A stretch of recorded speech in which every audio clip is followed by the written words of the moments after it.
Empezamos. Hola, les habla Tracy de cogemissions.com y me acompaña Anthony Boozer de la Fraternidad Restauración. Juntos vamos a estar ofreciendo una serie de lecciones bíblicas sencillas y fundamentales, así como videos de enseñanza.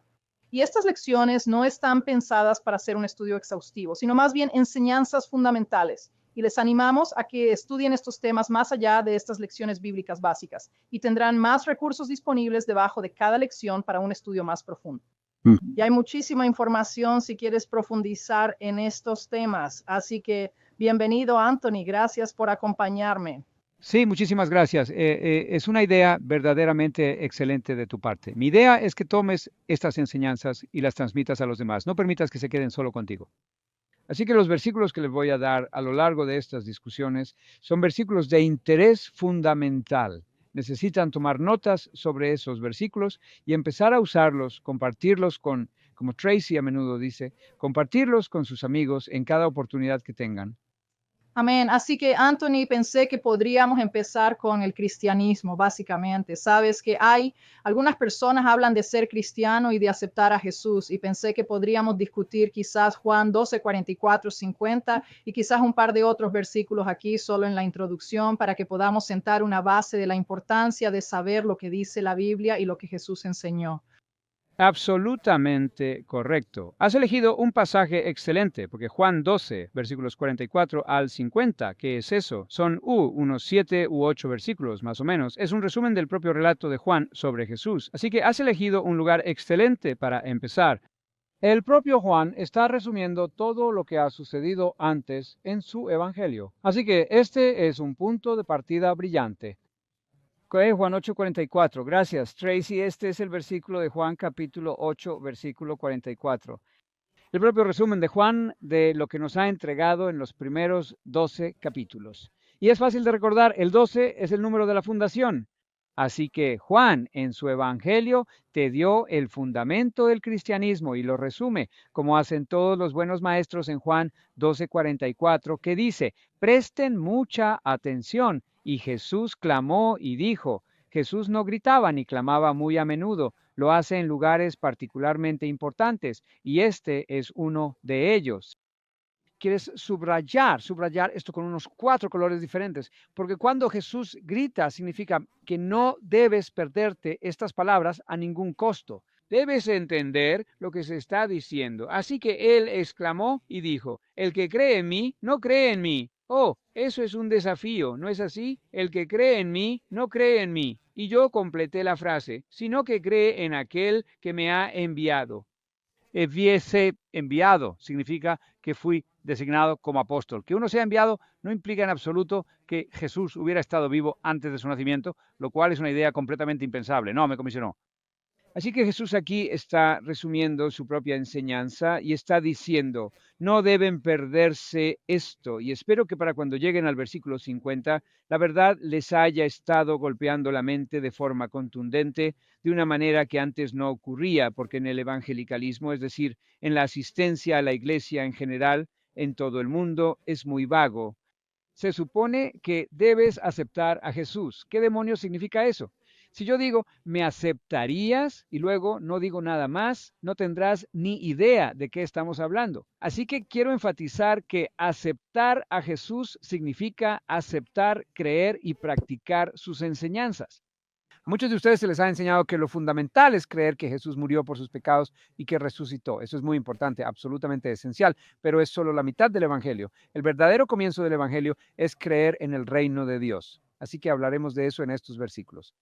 Y eso es lo que tienen aquí, el reino de Dios. Si sacan una cosa de estos programas, es darse cuenta de que lo que Jesús enseñó era todo sobre el reino y es venga tu reino. Es esencialmente el reino del futuro cuando Él regrese. Tienen en pocas palabras todo el cristianismo bellamente resumido en Lucas 4:43. Es fundamental que cada uno de ustedes tenga este versículo, así que tomen buena nota de él. Lucas 4:43 dice, Jesús dijo, he venido a anunciar las buenas nuevas del reino. O sea, por eso Dios me ha comisionado. Pueden ustedes, hombres y mujeres que están ahí, decir, sí, eso es lo que hago por mi comisión, es predicar el evangelio del reino de Dios. Si no tienen claro eso, aún no han comprendido lo que Jesús quiere que hagan, les sugiero. Bien, entonces eso es el 44. Él exclamó en voz alta, en tus notas querrás escribir Lucas 8:8 allí, porque en la parábola del sembrador, que Marcos dice que es la parábola más importante de todas, así que junto con este resumen en Juan, la parábola del sembrador es absolutamente esencial para tu comprensión. Y Jesús clamó en Lucas 8:8, en la parábola del sembrador, gritó, acostumbraba, dice Lucas, acostumbraba a alzar la voz y gritar en Lucas 8:8. Pues lo hace de nuevo aquí en Lucas, en Juan 12:44. Aquel que cree en mí, en realidad no cree en mí. Y puedes detenerte ahí y decir, esa es una forma muy interesante de hablar, ¿no te parece? Aquel que cree en mí, en realidad no cree en mí. ¿Qué? No, no. Termina la frase. Aquel que cree en mí, no cree esencialmente solo en mí, sino que, lo que es más importante, cree en aquel que me envió. Es decir, en el único Dios, el Padre. Ese es el único Dios del judaísmo o del cristianismo, como debe ser, el Padre. Esa es una declaración maravillosa. Y en el versículo 45, él se repite a sí mismo. Jesús, de hecho, a menudo se repite, el que me ve. Y esa palabra ver no solo significa percibir con los ojos físicos, sino que también implica ver con los ojos espirituales con entendimiento profundo. El que me comprende a mí, comprende al único, es decir, al único Dios quien me ha enviado. Luego, él vuelve a decir exactamente lo mismo en el versículo 46. He venido, es decir, he venido para cumplir mi misión. Venir significa manifestarse en la historia, como luz. Y él vuelve a Juan 1 aquí. Luz, él vino al mundo. Venir al mundo significa nacer, por cierto. Venir al mundo es lo que ocurre cuando sales del vientre materno y entras en el mundo. Eso es ser nacer. Así que yo nací para ser una luz, para que todo el que cree en mí, es decir, acepta mis palabras, como veremos en el versículo 47, no permanezca en la oscuridad. La oscuridad es el símbolo del caos y la confusión. Así que enciende las luces escuchando las enseñanzas de Jesús. Mira el 47. Si alguien escucha mis enseñanzas, no basta con decir simplemente, bueno, yo creo en Jesús, Él murió por mí. Todo eso está muy bien, pero no es suficiente. Debes creer en las palabras de Jesús, pero si no las guardas, si no observas sus dichos, si no las amas y las pones en práctica, yo no voy a juzgarte, porque no vine principalmente a juzgar al mundo, aunque más tarde Él sí va a juzgar al mundo. Yo vine a salvar al mundo. Si quieres ser salvo, vas a tener que creer y enseñar las palabras de Jesús. Así que, por favor, aprendan esa lección tan importante de estos maravillosos versículos. Ahora el versículo 48. El que me rechaza, noten bien lo opuesto. Juan es muy bueno creando estos opuestos, estos blancos y negros, para que ustedes puedan ver claramente el contraste entre dos ideas. El que me rechaza, es decir, aquel que no me acepta. ¿Y qué significa rechazar a Jesús? Mírenlo en el versículo 48. Aquel que no recibe mis palabras, lo entiendo, Jesús. Tengo que escuchar lo que tú enseñaste y dijiste, de lo contrario te estaría rechazando a ti. Y si no aceptas mis palabras, de todos modos, lo que te estoy enseñando te juzgará igualmente. Así que más vale que creas, obedezcas y aceptes las enseñanzas ahora mismo, porque serás juzgado por ellas. Tú y yo estaremos ante el tribunal de juicio en el futuro. Y Dios dirá, ¿con qué dedicación esta persona enseñó, amó, obedeció y compartió con los demás las sagradas enseñanzas, que en esencia se resumen como el Evangelio del Reino? ¿Cuán eficazmente promovió el reino de Dios? Yo no hablé, dice Jesús en el versículo 49, por mi propia iniciativa, sino el Padre. Ese es el único Dios, el Padre, el Dios único del monoteísmo bíblico, donde solo el Padre es el Dios verdadero. El Padre mismo, quien me comisionó, me envió y me dijo exactamente qué decir. Y eso es precisamente lo que yo digo. Esto, por cierto, es muy sencillo. No permitas que nadie te diga que la Biblia es irremediablemente confusa. No, no lo es. Ha sido escrita para ser clara. Tienes que escuchar las palabras de Jesús y tienes que reproducir las palabras de Jesús. Y seréis juzgados por cuán bien reproduzcáis las palabras de Jesús. Sé, dice él finalmente en el versículo 50, que el mandamiento de Dios, el mandamiento de mi Padre, es vida eterna, y esa vida eterna realmente debería traducirse como la vida de la era venidera. Vida eterna es demasiado vago, es popular, no está mal, pero no es claro. Significa la vida de la era venidera del reino, esa que dará comienzo y se manifestará plenamente cuando Jesús regrese.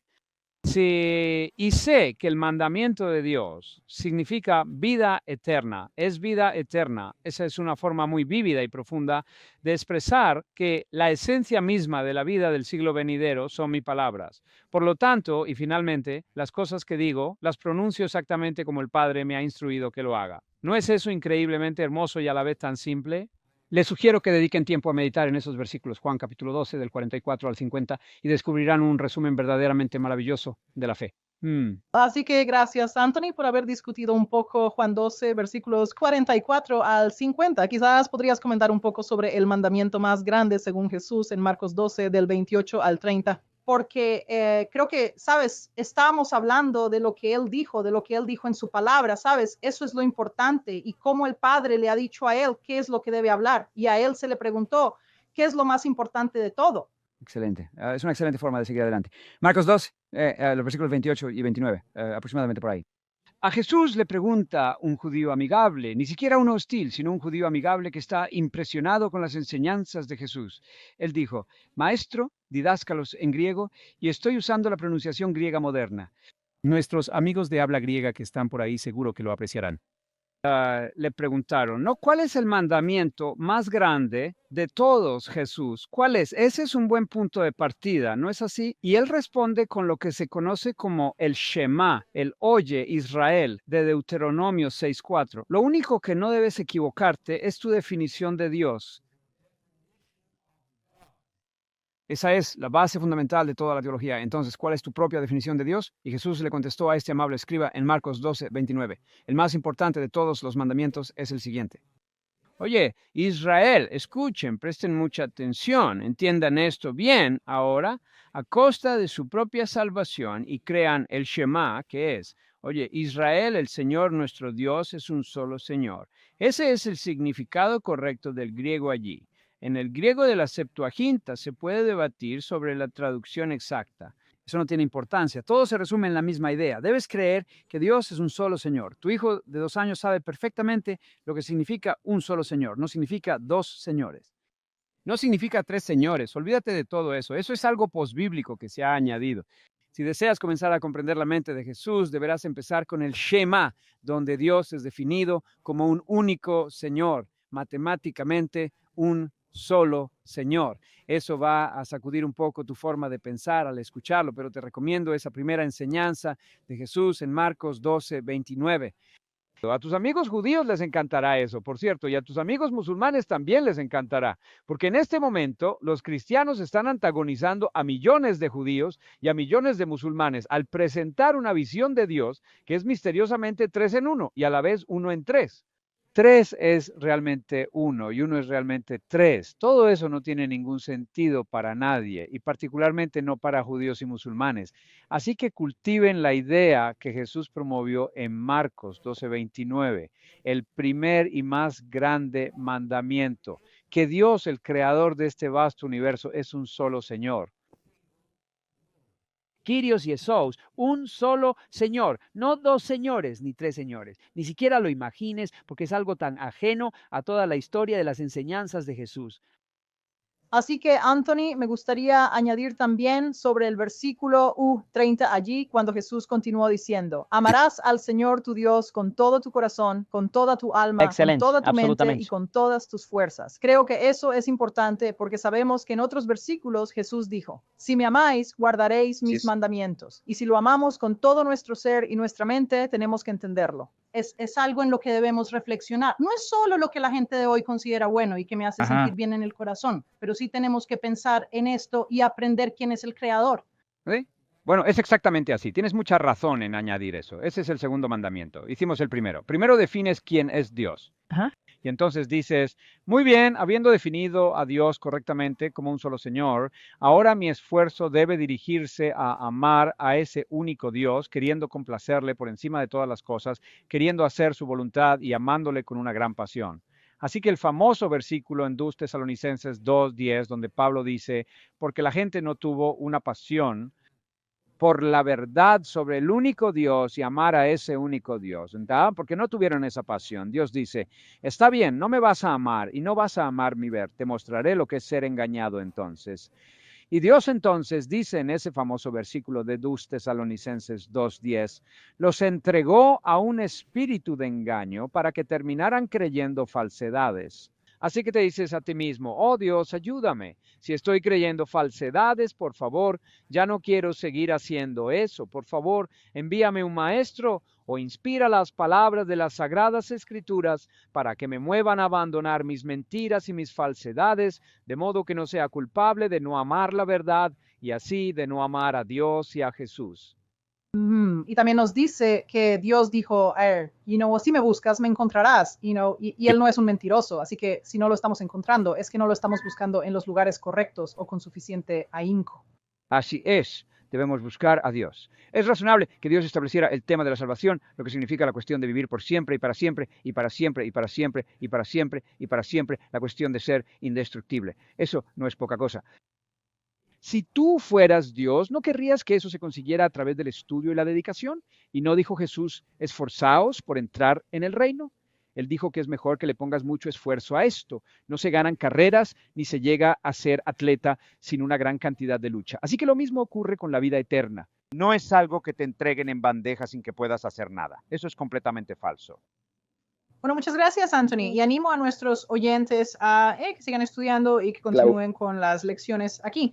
Y haremos una pequeña pausa por un momento y luego pasaremos a la siguiente lección.